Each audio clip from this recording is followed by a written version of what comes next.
Bonjour à tous et merci de nous suivre. Voici les titres de ce journal. 8 mars 2019, célébration de la Journée internationale de la femme en Côte d'Ivoire. La cérémonie officielle va se dérouler à Bouaké, dans la région de Bouaké. Le ministère de la Femme, de la Famille et de la Protection de l'Enfant est en plein dans les préparatifs. Au sommaire également, cette formation des cadres des ministères, institutions de la République et autres organismes internationaux. Les travaux portent sur la prospective stratégique. Nous irons à Adzopé, dans la région de Lamé.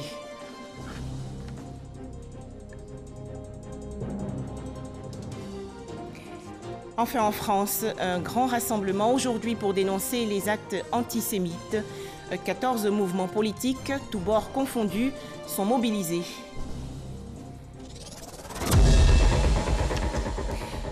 Bienvenue à vous. Les préparatifs de la Journée internationale de la femme vont bon train en Côte d'Ivoire. Le ministère de la Femme, de la Famille et de la Protection de l'Enfant s'active donc pour la célébration officielle le 8 mars prochain à Bouaké, dans la région de Bouaké. Le thème national retenu pour cette édition 2019 est le numérique, une solution pour l'autonomisation des femmes. Les précisions dans ce reportage de Sephora Zegui. Bouaké, capitale de la région du Bouaké, choisie pour abriter l'édition 2019 de la Journée internationale de la femme. Le numérique, une solution pour l'autonomisation des femmes. C'est le thème autour duquel va se dérouler cet hommage rendu à la femme. Un thème qui vise à mieux orienter les efforts du gouvernement afin de permettre aux femmes de s'approprier le numérique pour développer leurs activités génératrices de revenus et parvenir à leur autonomisation.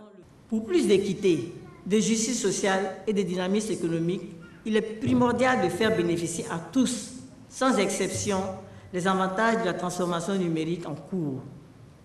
Le numérique peut permettre de réduire les inégalités entre l'homme et la femme et favoriser l'autonomisation des femmes. Pour cette année, un focus sera mis sur les femmes du vivrier, diverses activités telles que des panels, des campagnes médias et hors médias, des ateliers avec les femmes du vivrier, un espace d'exposition, d'appui conseil dénommé Village GIF sont prévus. La grande chancelière Henriette Dagri-Diabaté, présidente de la Journée internationale de la femme 2019, appelle les acteurs politiques à plus de retenue. La Journée de la femme est également l'occasion de réfléchir au rôle des femmes dans le dépassement des divisions qui traversent notre société.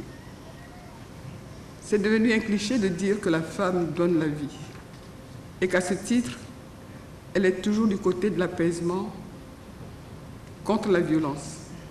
Nous avons hélas entendu ces derniers jours des propos d'une violence inouïe. À tous ceux que ces paroles ont blessés, en tant que femme, en tant que mère, je demande pardon.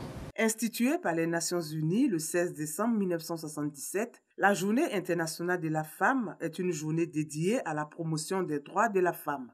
Elle a pour but d'évaluer les progrès accomplis, d'appeler au changement en vue de l'atteinte de l'égalité homme-femme et l'autonomisation des femmes. Un reportage de Sephora Zegui commenté par Grace Kando.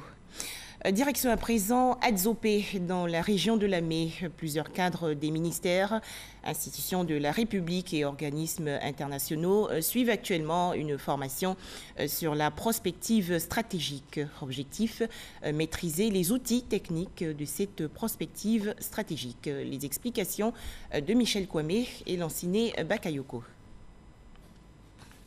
C'est au début des indépendances que la Côte d'Ivoire s'est établie une tradition de planification stratégique, d'abord avec les perspectives décennales, puis avec les plans quinquennaux. Ce sont ces outils qui ont permis à la Côte d'Ivoire de devenir la locomotive ouest-africaine.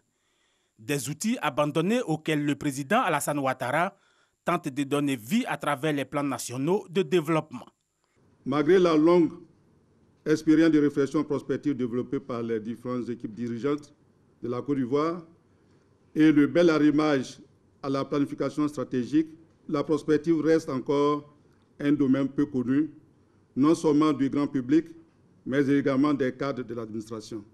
Par cette formation qui se tient à Djopé, la Côte d'Ivoire envisage donc de développer les compétences de ses cadres en vue d'une meilleure mise en œuvre de la chaîne, prospective planification, programmation budgétisation, suivi et évaluation des projets gouvernementaux. Il s'agit pour ces cadres de maîtriser les démarches et les méthodes de la prospective stratégique, en confronter les techniques par la pratique pour une action publique beaucoup plus efficace. Il s'agit avant tout de mettre ces cadres dans les étoffes de l'Ivoirien nouveau. Ce nouvel homme bien formé aux normes internationales, doté par conséquence d'une expertise dans divers domaines et dont les mentalités, attitudes et comportements sont favorables à la transformation de la Côte d'Ivoire en une puissance industrielle à l'horizon 2040. En replaçant la planification stratégique au cœur de son développement, la Côte d'Ivoire se met à l'abri des politiques d'urgence inefficaces et sans lendemain. Comment améliorer de façon durable les productions agricoles, animales, halieutiques et forestières en Côte d'Ivoire? Cette question était au centre de la première édition de la journée de l'innovation agricole durable. L'occasion pour les initiateurs de cet événement de présenter les résultats du Fonds compétitif pour l'innovation agricole durable. Il s'agit de 32 projets financés depuis la création de ce fonds en 2017. Le point avec Jean-Luc Bangbo.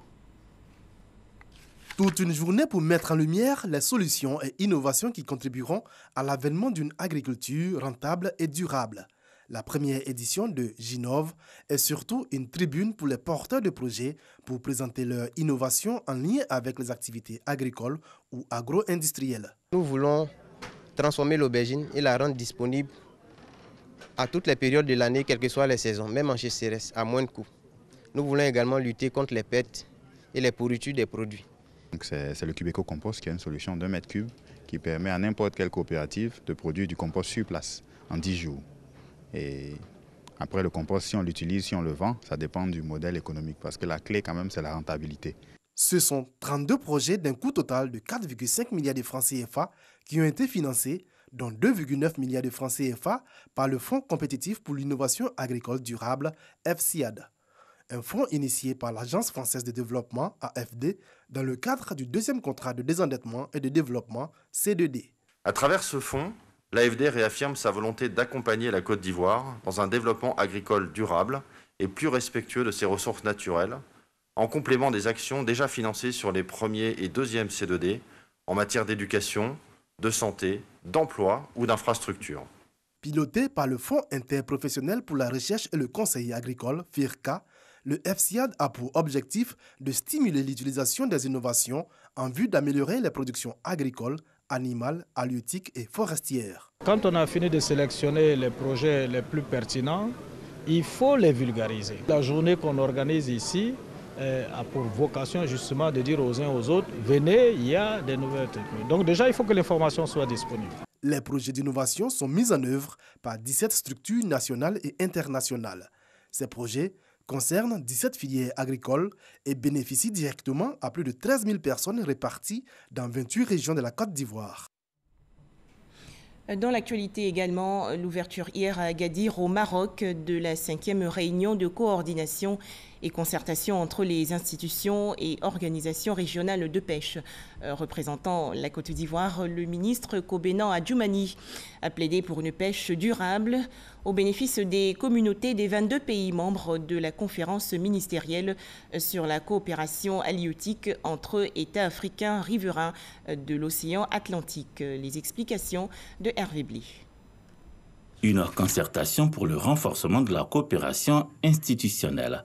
C'est Agadir au Maroc qui accueille la 5e réunion de coordination et de concertation entre les institutions et organisations régionales de pêche opérant dans la zone COMAFAT. La COMAFAT, c'est la conférence ministérielle sur la coopération halieutique entre les États africains riverains de l'océan Atlantique.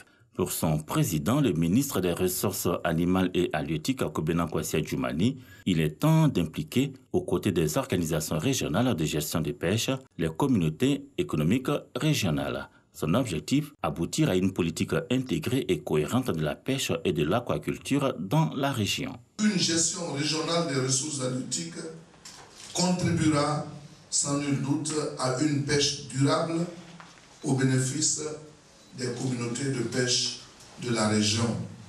Une intégration régionale cohérente de la gestion des ressources halieutiques, c'est ce que veut la COMAFAT.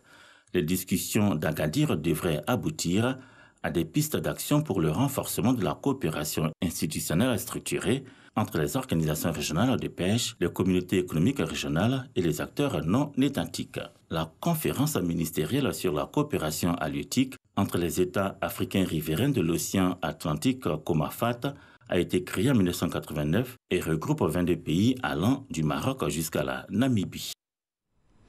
On poursuit ce journal avec les travaux du cours régional de politique commerciale pour la région Afrique francophone. Les fonctionnaires gouvernementaux de ces pays africains prennent part à cette troisième édition qui se tient actuellement à Abidjan. Ces travaux vont leur permettre de renforcer leurs capacités face aux nouveaux défis du commerce mondial.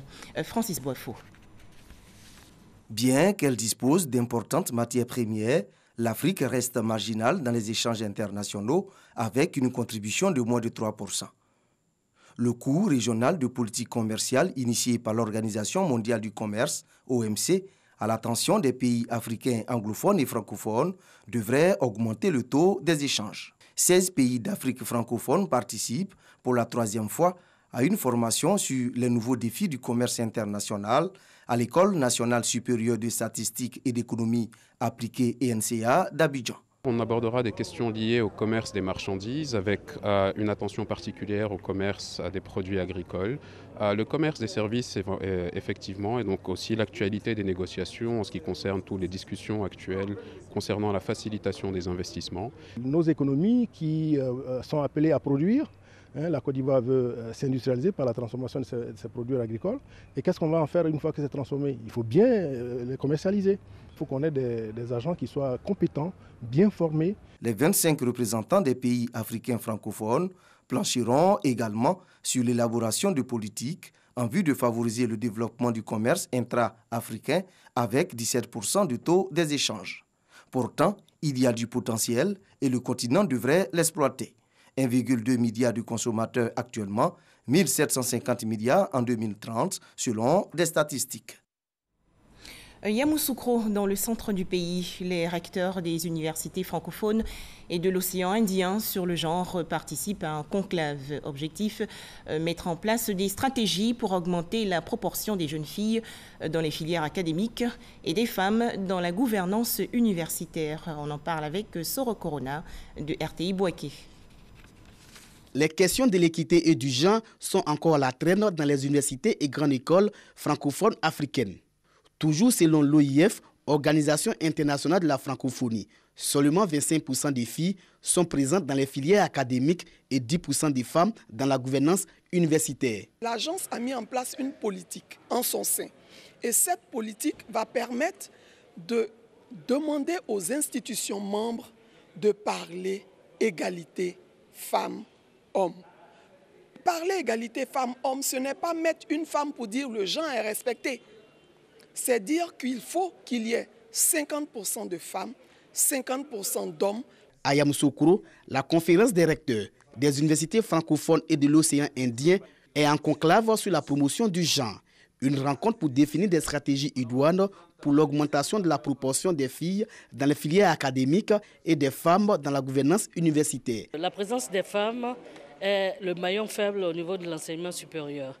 Et nous avons voulu donc réfléchir quant à l'institutionnalisation de cette approche genre qui est prônée depuis des années par les grandes organisations et que les gouvernants veulent se l'approprier. Le ministre de l'Enseignement supérieur et de la Richesse scientifique a exhorté les participants à faire des propositions aux gouvernants francophones pour un enseignement universitaire de qualité. Nous attendons que des échanges d'expériences puissent émerger, des propositions sur lesquelles le gouvernement pourra s'appuyer pour entreprendre des réformes importantes et soutenir tout ce qui est en cours. Nous savons également que c'est beaucoup d'idées nouvelles qui vont émerger ici. La conférence des recteurs des universités francophones et de l'océan Indien travaille pour l'assurance qualité au niveau de l'enseignement supérieur, de la mise en place du système LMD et de l'harmonisation des curricula. Pour la première fois de leur carrière, ils ont reçu une distinction. 19 ambassadeurs ivoiriens ont été décorés récemment dans l'ordre national. Il s'agissait de les honorer et les féliciter pour les succès remportés par la diplomatie ivoirienne au cours de l'année 2018. Michel Digré. Ils sont 19 ambassadeurs, chefs de mission diplomatique ou de poste consulaire à recevoir les insignes de leur distinction. Parmi eux, l'ambassadeur Ewikoutoua Bernard, décoré commandeur de l'ordre national de la République de Côte d'Ivoire. Votre parcours professionnel et politique est bien différent des autres récipiendaires de par la richesse et la variété de votre expérience. En effet, ancien ministre du Père de la Nation, le président Félix Houphouët-Boigny, ancien parlementaire, en vous distinguant aujourd'hui, nous réparons, au nom de Monsieur le Président de la République, une injustice. Les 18 autres récipiendaires ont été élevés au rang d'officiers de l'ordre national. Votre sens des responsabilités vous en valut d'être choisi parmi tant d'autres. Ils font de vous des références, non seulement dans le milieu diplomatique, mais également aux yeux de la nation tout entière. Nous en mesurons d'autant la responsabilité qui est la nôtre et nous entendons nous rendre dignes de la distinction dont nous sommes aujourd'hui l'objet. Nous prenons l'engagement solennel d'honorer les insignes de nos décorations dans les actes de la vie publique comme dans notre vie de tous les jours. Être à la hauteur du prestige reconnu à leur corps en toutes circonstances, un engagement pris, mais bien plus, des valeurs que les récipiendaires entendent enseigner à la nouvelle génération de diplomates ivoiriens. Un tout autre sujet à présent, des soldats ivoiriens vont rejoindre la mission multidimensionnelle intégrée des Nations Unies pour la stabilisation du Mali. Il s'agit de 750 soldats. Ils suivent actuellement une formation sur les opérations de maintien de la paix. Abou Sanogo les a rencontrés. C'est le premier bataillon pilote projetable constitué au standard de l'ONU, l'Organisation des Nations Unies. Ces 750 soldats issus de toutes les unités de l'armée ivoirienne vont constituer le bataillon de casques bleus ivoiriens en opération extérieure. Avant leur déploiement, ils bénéficient d'une formation sur les savoir-faire type crise ONU. Au centre de la formation de 7 jours, des modules qui portent essentiellement sur la connaissance et le respect des normes de l'ONU par les troupes déployées en opération de soutien à la paix. Une formation donc en vue d'un prochain déploiement à la MINUSMA, la mission multidimensionnelle intégrée des Nations Unies pour la stabilisation au Mali, initiée par la Fondation Konrad Adenauer pour les instruire sur les opérations de maintien de la paix de l'ONU. Il y a certains cours obligatoires pour les soldats de se qualifier pour participer comme soldats des Nations Unies et nous sommes très contents d'avoir la possibilité d'assister les efforts des forces armées de la Côte d'Ivoire pour préparer ces soldats pour les missions internationales. Autre module à cette formation, l'anglais. Important pour elles de prendre part à cette mission parce que là où il y a eu la guerre, les femmes ont été victimes. Et donc, par voie de conséquence, il est plus facile pour ces femmes-là de se confier à leurs sœurs femmes. Tout est mis en œuvre pour que toutes les conditions soient réunies pour finaliser les préparatifs de cette mission. Nous n'avons aucun doute que la formation de qualité dont le bataillon pilote bénéficiera pendant plus d'une semaine contribuera à renforcer effectivement ses capacités et à le préserver des comportements préjudiciables à l'honorabilité de notre pays. La formation portera sur les missions opérationnelles, les missions techniques et l'aspect académique. À l'issue, 650 éléments vont composer le premier bataillon pilote projetable. Commune de Yopougon, le conseil municipal a adopté son programme triennal 2019-2021. Ce plan de plus de 6 milliards de francs CFA s'articule autour de plusieurs secteurs, notamment la voirie, la santé, l'éducation et les infrastructures socio-économiques. Les explications de Didier Nguessan. La mairie de Yopougon va mobiliser plus de 6 milliards de francs CFA pour développer les infrastructures socio-économiques dans la commune sur la période 2019-2021. Le conseil municipal a adopté à l'unanimité le programme triennal établi à cet effet. Voirie, santé, éducation, équipement de proximité. Au total, 25 actions de développement ont été définies. De manière pratique, des travaux de libération des accotements des voiries seront effectués. De même, plus de 100 salles de classe seront réhabilitées et 3 nouveaux marchés verront le jour dans les quartiers de Sikoji, Camp militaire et Nouveau Quartier. L'assainissement du cadre de vie général de la commune a fait l'objet d'un arrêté municipal. Notre vision est de faire de Yopougon une commune moderne, dynamique, qui offre aux jeunes et aux femmes des opportunités économiques et l'espoir d'une vie épanouie. Nous avons la conviction que la réalisation effective des chantiers définis dans ce programme triennal permettra d'améliorer le cadre de vie des populations. Tout acte d'insalubrité sera puni d'une contravention allant de 5 000 à 50 000 francs CFA. Ce sont entre autres la vidange manuelle des fosses septiques, le déversement des eaux usées sur la voie publique, l'urine et la défécation à l'air libre. Les populations sont appelées à faire preuve de civisme. L'arrêté est bienvenu parce que sincèrement, nous avons des espaces publics. Et quand vous allez pour des manifestations, vous ne pouvez pas respirer. Il n'y a pas de latrine. Donc les gens, pendant les manifestations, ont déféqué partout. Les pollueurs sont cachés et c'est nous qui régageons. Il ne faut pas y voir attendre normalement que tout se dégrade avant de venir corriger. L'arrêté municipal prend effet ce 18 février. Toutefois, une campagne de sensibilisation sera menée auprès des populations de Yopougon. Divo, ville située dans la région du Lodjiboire, plus d'1 milliard de francs CFA seront investis au cours de cette année 2019 dans plusieurs secteurs, dont la santé et l'emploi des jeunes et femmes. Il s'agit de moderniser cette commune et porter un nouveau souffle. Mamadou Kouassi. Divo, capitale de la région du Lodjiboire, est en chantier. Cette localité veut se donner toutes les commodités d'une ville moderne. Et cela se traduit par les nombreux projets de développement, notamment le bitumage de 9 km de voirie, le renforcement de la production d'eau potable et l'accès des jeunes et des femmes à des emplois décents. Pour y arriver, le conseil municipal dirigé par le ministre Amédée Kwaku Kofi compte investir pour cette année 2019 1 milliard 200 millions de francs CFA en vue de renforcer les actions du gouvernement. Vous savez que les attentes au niveau social des populations sont importantes. Les populations ont besoin de routes. Les populations ont besoin d'eau, ont besoin d'écoles, ont besoin de centres de santé.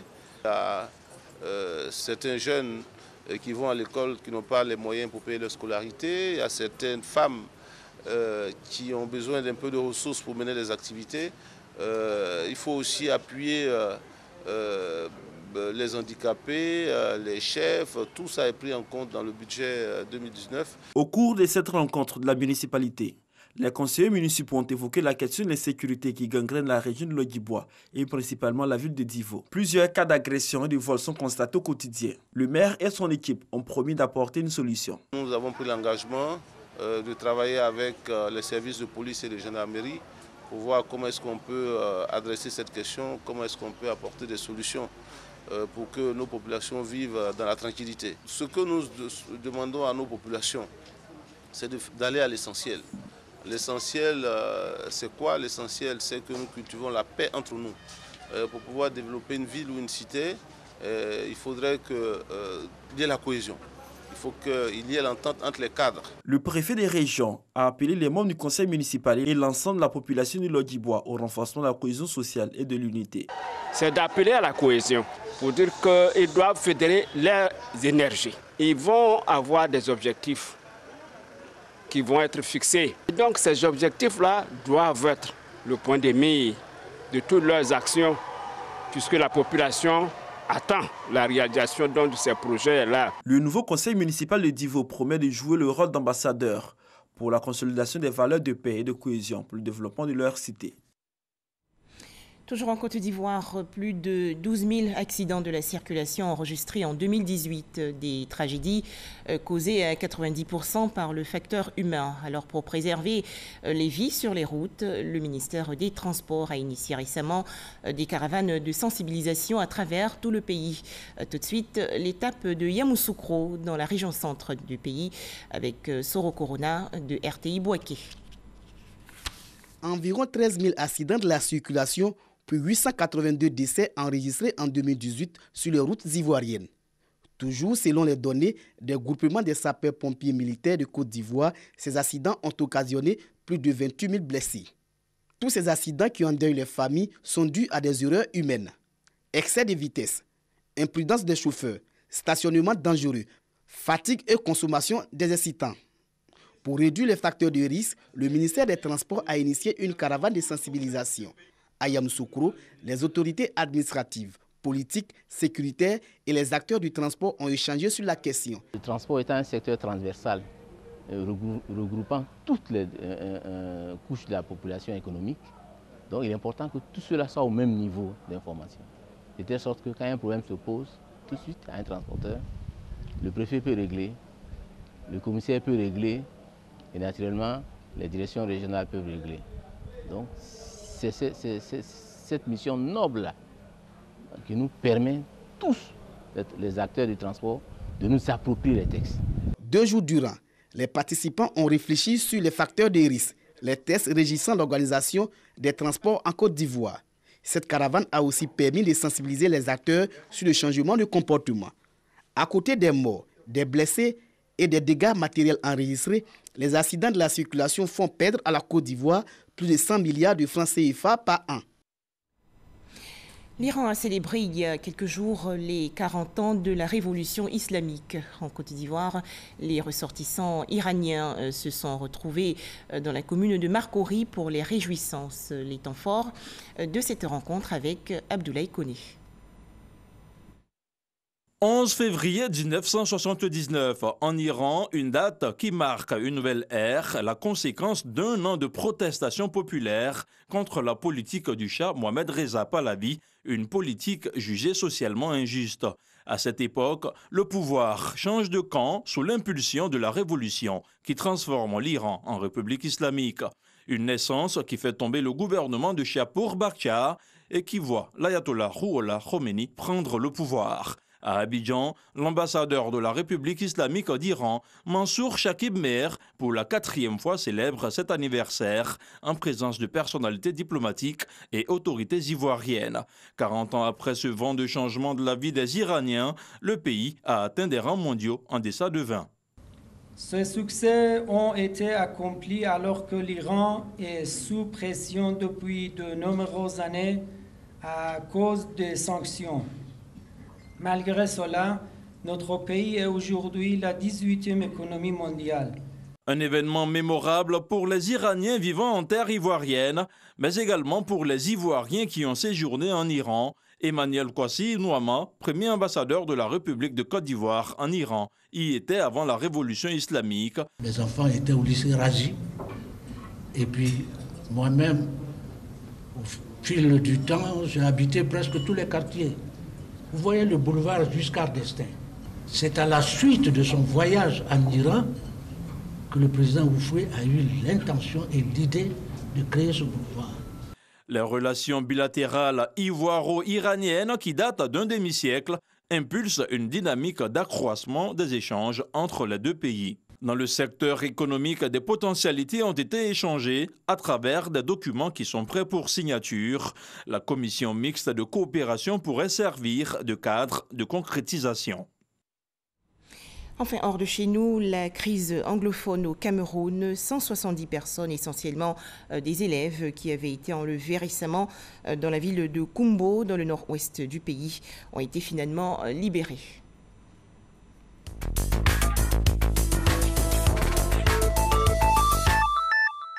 Au Cameroun, les 170 élèves enlevés ont retrouvé la liberté avec eux des agents de sécurité, enseignants et enfants.